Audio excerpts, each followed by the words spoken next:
My name is Erin. I'm creative director for 5 Star Fragrance. I come from a long history of package design. The fragrance starts with an idea from the owner. From time to time he will find anything from a news article to a t-shirt that he's seen. He happened to be in a Nike store and he saw a t-shirt that had the word flight on it. He took a picture with his cell phone and left me a printout on my desk, and usually we'll take that as we want a new fragrance and this is going to be the name. It was a great fit, obviously, for Michael Jordan, so we worked from there. Tim Cheslock created concepts for the packaging. We wanted to display this package, primary packaging, in a sort of window. It was in a standard paperboard carton, but the bottle's so beautiful, we wanted to develop some sort of a high-end looking window to show the product to the consumer before they open the box. So when the idea of a window came, we thought of Printex. We found this. This was actually brought to us by DJ, and we loved it. But we wanted to look at some matte coatings on the outside to match with the rubber grips and the cap, so that the gloss is only on the window. The window's highlighted, for example, here, that we're kind of bringing attention to the bottle and framing it with a matte frame.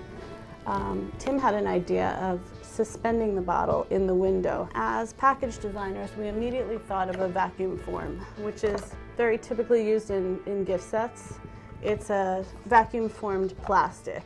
Typically, vacuum forms have rails. Right here you'll see the border of rails where it's pushing off the top of the fragrance. It also has walls, and it's just not the look that we were going for. So the Printex engineering department presented this concept to us, where we're using the same material as the secondary package, as the box, and it's a lot less noticeable. It's thinner, it's clearer, and there are no rails. It was the perfect solution to suspend the fragrance. Both from the top, it's raised off of the bottom, and equally from both sides.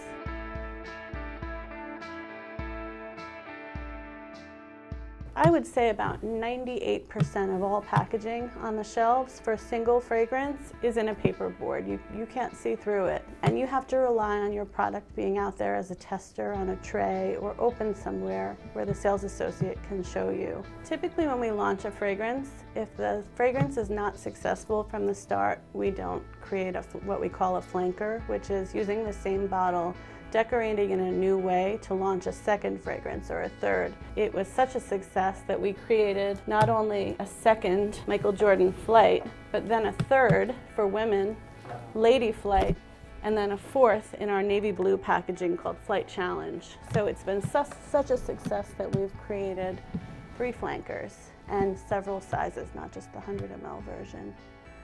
Which also means that it's a success and wanted in different markets. DJ is great. He's the type of salesperson that comes and meets with us face-to-face in person. He's always prepared, always brings samples, and ideas, creative ideas that we might have limited knowledge about, because this is not a material that we work with very often. Paperboards and foils and the norm for luxury packaging would be metallics, and we work with them all the time, so we're not, DJ brings us new ideas that we may or not have been aware of, and it's very helpful for us, especially for our flight brand.